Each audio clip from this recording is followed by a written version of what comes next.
నమస్కారం శ్రీ ఆచార్య అనంత కృష్ణ స్వామి గారు. నమస్కారం అండి. ఏంటి సార్ ఎంత గ్యాప్ ఇస్తున్నారు? నాకు రీజన్ చెప్పండి కొద్దిగా. పరిస్థితుల కారణంగా కొద్దిగా బిజీ షెడ్యూల్ వల్ల కొద్దిగా గ్యాప్ ఇవ్వాల్సి వచ్చింది. బట్ వీడియోస్ అడుగుతున్నారు.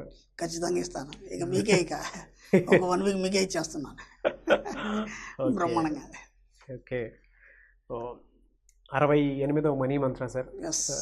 ప్రతి ఒక్కరూ ఇవాళ ఉత్సాహంతో నిజంగా మీ వీడియోస్ విన్న తర్వాత మనీ మీద ప్యాషను, ఇంట్రెస్ట్, వాటితో పాటు వాళ్ళకు ఒక డిసిప్లిన్ క్రియేట్ అవుతుందండి. ఎలా సంపాదించాలి, ఏం చేయాలి, ప్రాపర్ ప్లాన్ ఏ విధంగా పెట్టుకోవాలి అనేది ఒక ఆర్థిక క్రమశిక్షణ, ఒక్కొక్క ఆర్థిక క్రమశిక్షణ దానివల్లే అలవాటు అవుతుంది. చాలామంది కామెంట్స్ పెట్టారు, పాజిటివ్ కామెంట్స్ పెట్టారు. థ్యాంక్ యూ సో మచ్ అండి. సో 68వ మనీ మంత్రాలు ఏం చెప్పబోతున్నారు? ఈ సంవత్సరం అంతా అందరు బాగా ఎంజాయ్ చేస్తారు అనుకుంటాను నేను. ఇంకొక 22 రోజులు ఉంది. ఈ 22 రోజులు కూడా బాగా ఎంజాయ్ చేసేయండి. ఎంజాయ్ చేయడంలో వెనక్కి రావద్దు ఫస్ట్ మీరు. ఎందుకంటే మీరు ఎంత ఎంజాయ్ చేస్తే మీ ఆత్మ సంతృప్తి చెందుతుంది. మీ ఆత్మ ఎప్పుడైతే సంతృప్తి చెందుతుందో అప్పుడే విశ్వం నుంచి అన్నీ మీకు ఇవ్వబడతాయి. కాబట్టి బ్రహ్మాండంగా ఎంజాయ్ చేయండి. డబ్బు లేకపోతే అప్పు చేయండి, మళ్ళీ అప్పు చేసి మరీ ఎంజాయ్ చేయండి. డిసెంబర్ నెలంతా బ్రహ్మాండంగా ఎంజాయ్ చేయండి. జనవరి 1st రోజు కూడా బ్రహ్మాండంగా ఎంజాయ్ చేయండి. డిసెంబర్ నెలంతా ఎంత ఎంజాయ్ చేశారో జనవరి 1st రోజు అంతకంటే రెట్టింపు ఎంజాయ్ చేయండి. ఆగే తిరగండి. ఏం తినాలనుకుంటే తినేయండి, ఏం చేయాలనుకుంటే చేసేయండి. ఇక్కడ 2 కండిషన్లు ఉన్నాయి మనకి. ఒకటి ప్రకృతికి ఇబ్బంది కావద్దు, 2 పక్కవాడికి ఇబ్బంది కావద్దు. ఈ 2 పక్కన పెట్టేసి ఇంకేమైనా చేసుకోండి హాయిగా. మీ యొక్క కోరికల్ని చంపుకోకండి. బాగా గుర్తుంచుకోండి, మీ కోరికల్ని ఎప్పుడు కూడా చంపకండి. ఇక్కడ ఏం జరుగుతుందంటే ఆ యొక్క కోరికల్ని అంచిపెట్టడం వల్ల మీరు అనుకున్న సాధించలేరు. ఇంకో విషయం ఏంటంటే కోరికల్ని ఎప్పుడైతే చంపిపెట్టారో వాటిని అలాగే ఉంచారంటే ఆ కోరికల్ని తీర్చుకోవడానికి ఇంకో జన్మ ఎత్తాల్సి వస్తుంది. ఇది నిజమండి, దీంట్లో ఎలాంటి సంశయం లేదు. మీ ఏవైతే మిగిలిపోయిన కోరికలు ఉన్నాయో మళ్ళీ వచ్చే జన్మలు తీర్చబడతాయి. కాబట్టి ఏమున్నాయో అవన్నీ ఇప్పుడు అనుభవించేస్తే వచ్చే జన్మలో హ్యాపీగా ఆ జన్మను మీరు ఎంజాయ్ చేయొచ్చు. అంతేగాని ఏదో ఒకటి మీరు ఫుల్ స్టాప్ పెట్టేసి అక్కడికి ఆగిపోయి మీరు ఇంకా ముందుకు పోలేరు. అక్కడ ఇంకా గమ్మత్ ఏంటంటే కొన్ని విషయాలు చెప్తాను, వినడానికి మీకు కొద్దిగా ఇబ్బందిగా ఉంటుంది, కానీ వాస్తవాలు. ఎందుకంటే నేను వాస్తవాలు చెప్పడానికే వచ్చాను. కొందరు ఉన్నారండి, ఉన్న పలంగా నాన్ వెజ్ మానేస్తారు. ఉన్న పలంగా నాన్ వెజ్ మానేస్తారు. మానేసిన తర్వాత కొన్ని రోజుల తర్వాత వాళ్ళకి ఆర్థిక పరంగానే ఇంకా వేరే సమస్యలు ఎదురవుతాయి. అది వాళ్ళు గమనించారు. ఇక్కడ ఏం జరుగుతుందంటే నాన్ వెజ్ తినే వాళ్ళు తినండి బ్రహ్మాండంగా. ఎందుకంటే వాళ్ళ వంశపారంపర్యంగా వాళ్ళది వస్తుంది, అది ఆ యొక్క ప్రక్రియ అనేది కొనసాగుతుంది. దాన్ని అనవసరంగా మీరు మధ్యలో ఆపేసి మీ యొక్క ఆత్మకు క్షోభ తెచ్చిపెట్టకండి. ఆత్మకి క్షోభ తెచ్చిపెట్టకండి. ఎందుకంటే అది వంశానుపరంగా కోరుకుంటుంది.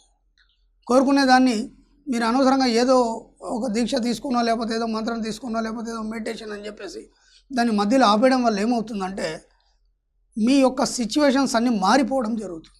అంటే మీరు ఏవైతే గోల్స్, లక్ష్యాలు ఉన్నాయో అవి ఇంకో రకంగా మారిపోవడం జరుగుతుంది. అప్పుడు ఏమవుతుందంటే ఇప్పుడు రెగ్యులర్ జరుగుతున్నటువంటి జీవితానికి అది డిస్టర్బెన్స్ అవుతుంది. ఎందుకంటే మీ తాత తిన్నాడు, మీ నాన్న తిన్నాడు, మీరు తింటున్నారు. అనవసరంగా మధ్యలో ఏదో మీరు కొన్ని కండిషన్లు పెట్టుకొని దాన్ని ఆపేయడం జరిగింది. దానివల్ల ఏమవుతుందంటే మీ యొక్క చక్రం, మీ సర్కిల్ ఏదైతుందో అది డిస్టర్బెన్స్ అవుతుంది. కాబట్టి అలాంటి పిచ్చి పనులు ఏం చేయకండి. మీకు ఏది తినాలనిపిస్తే అది తినండి. ఎందుకంటే మీరు మానేశారంటే బలవంతంగా దాన్ని మానేయడం జరిగిందా, లేదంటే దాని మీద కోరిక ఉన్నా సరే వద్దు అని చెప్పి అనుకున్నారా? మీరు ఎంత వద్దని ఏదైతే మీరు ఫోర్స్ చేస్తారో దానికి వ్యతిరేక భావనలు ఇన్నర్ మైండ్లో జరుగుతుంటాయి. ఇక్కడ ఇన్నర్ మైండ్కి మీ మైండ్కి రెండింటి మధ్య ఘర్షణ జరుగుతుంది. ఈ ఘర్షణ జరిగినప్పుడు ఏం జరుగుతుందంటే మీ యొక్క జీవన క్రమం అనే దాంట్లో డిస్టర్బెన్స్ అనేది జరుగుతుంది. కాబట్టి అట్లాంటి ఏం పిచ్చి పనులు పెట్టుకోకుండా తినాలనుకుంటే తినేసండి, దాంట్లో ఎలాంటి సంశయం లేదు. ఇక మళ్ళీ దీని గురించి నేను ఇంకెక్కువ చర్చించదలుచుకోలేదు. ఎందుకంటే దీనికి చాలా క్షోభించకుండా ఉండేలా చూసుకోవాలి. ఆత్మ క్షోభించకుండా మీకు తెలియకుండానే ఇన్నర్ మైండ్లో ఒక స్ట్రక్ అనేది వస్తుంది. ఆ స్ట్రక్ రావడం వల్ల మీ వ్యవహారాలన్నీ ఆగిపోవడం జరుగుతుంది. వెరీ గుడ్ పాయింట్ అండి. అందుకని ఈ విషయంలో నేను ప్రయోగంలో పెట్టాను కూడా.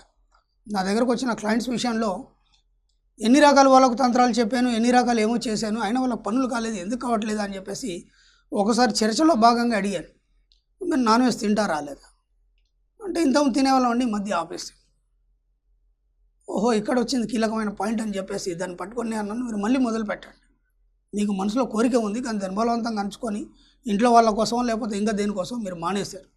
కాబట్టి దాన్ని మళ్ళీ స్టార్ట్ చేయండి అన్నాను. స్టార్ట్ చేసిన కొన్ని రోజులు వాళ్ళకి మళ్ళీ డబ్బులు రావడం, వాళ్ళ వ్యవహారాలను చక్కబడడం అనేది జరిగింది. ఎందుకంటే నేను ఊరికే చెప్పడం కాదు, ప్రతి ప్రయోగంలో పెట్టినాకనే మీకు జనాలు చెప్పడం జరుగుతుంది.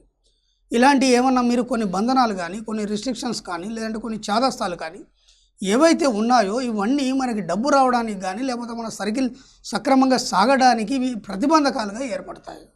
ఇది బాగా గుర్తుంచుకొని మైండ్లో పెట్టుకొని కొత్త కొత్త కండిషన్లు కానీ, చాదస్తాలు కానీ ముందు పక్కన పెట్టాడు. డబ్బుకి ఎలాంటి చాదస్తాలు లేవు, దాని డబ్బుకి ఎలాంటి ముట్టు అంటూ ఏం లేదు. ఇది బాగా గుర్తుంచి, మనిషి పుట్టుక ముట్టుతోనే స్టార్ట్ అవుతుంది, అయినా సరే అక్కడ డబ్బు అవసరమే. మనిషి చావు ముట్టుతోనే స్టార్ట్ అవుతుంది, వాటి అక్కడ కూడా డబ్బు అవసరమే. మనిషి పుట్టక నుంచి చచ్చేంత వరకు డబ్బు అనేది ప్రధాన ఇదిగా మనకు వ్యవహరిస్తుంది. కాబట్టి డబ్బు విషయంలో ఎలాంటి రిస్ట్రిక్షన్స్ పెట్టకండి. అలా పెట్టడం వల్ల ఏమవుతుందంటే మీ యొక్క సర్కిల్ ఆగిపోతుంది, మీ యొక్క చక్రం ఏదైతుందో అది ఆగిపోవడం వల్ల ఏమవుతుందంటే వ్యవహారాలన్నీ దెబ్బతింటుంది. ఇది గమనించి మీకు మీరు సరిదిద్దుకోండి. అంతే తప్ప ఎవరో చెప్తే కానీ, ఎవరో ఫోర్స్ చేస్తే కానీ తెలిసేది కాదు. ఇది మీరు మెల్లగా మీరు ఎలా ఉన్నారో అలాగే ఉండడానికి, సహజంగా ఉండడానికి మాత్రం ప్రయత్నం చేయండి. మీరు ఎంత సహజంగా ఉండడానికి ప్రయత్నం చేస్తారో అంత మీకు యూనివర్స్ అనుకూలిస్తుంది.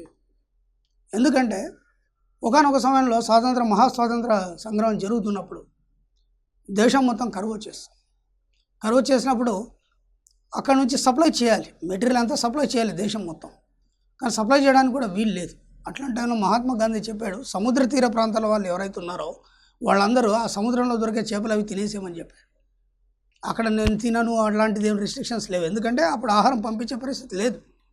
కాబట్టి మనం ఏం చేయాలంటే మన యొక్క జీవన విధానం ఏదైతుందో ముందుకు పోవాలి. ఒక స్థాయికి వెళ్ళాలనుకున్నప్పుడు ఎలాంటి రిస్ట్రిక్షన్స్ పెట్టుకోకుండా, ఏటికి ఎదురెదకుండా, నేను ఇలాగే ఉంటాను అని కండిషన్లు పెట్టుకోకుండా, పరిస్థితి ఎలా ఉందో దానికి అనుగుణంగా మీరు ఎప్పుడైతే మారుతారో అప్పుడు మీ పరిస్థితి అనుకూలించడం అనేది మొదలవుతుంది.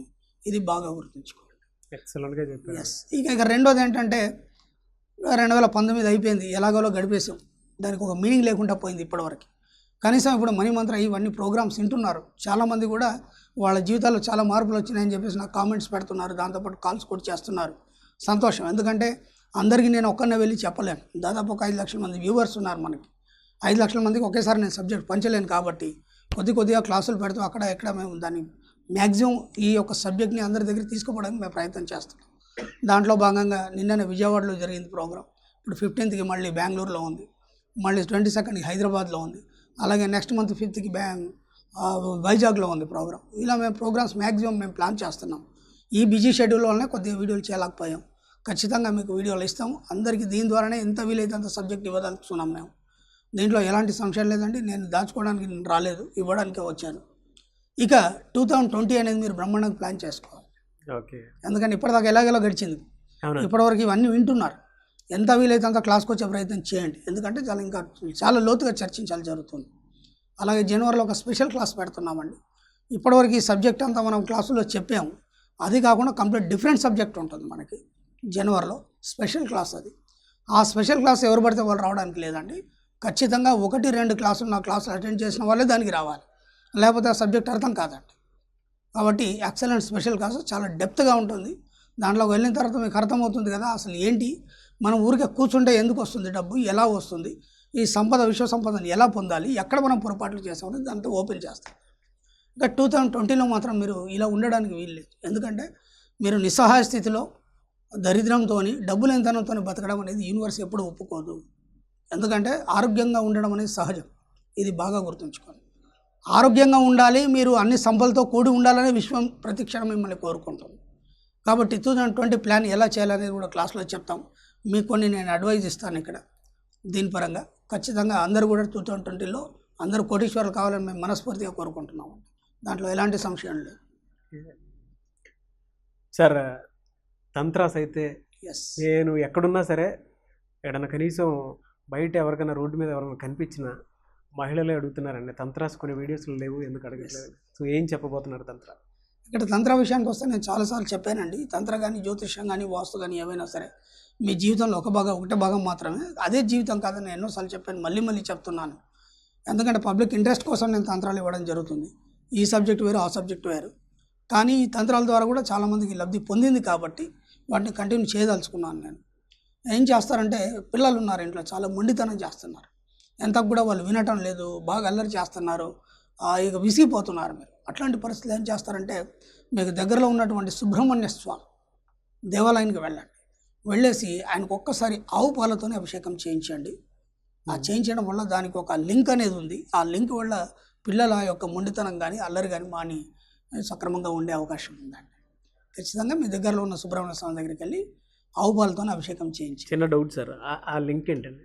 ఆ లింక్ ఏంటంటే ఎలా ఉంటుందంటే అండి, సుబ్రహ్మణ్య స్వామి శివుడికి కొడుకు, అతని పిల్లవాడిలాగానే చూస్తారు. ఎందుకంటే ఆయన ఆకారం కూడా అలాగే ఉంటుంది, పిల్లవాడిలాగానే ఉంటుంది. కాబట్టి ఆ పిల్లవాళ్ళకి లింక్ కాబట్టి ఎప్పుడైతే ఆయనకి శాంతింపజేస్తామో, ఆవు పాలతో అభిషేకం చేస్తామో, పిల్లలు అల్లరి మారడం అనేది జరుగుతుంది. Thank you sir. Thank you అండి.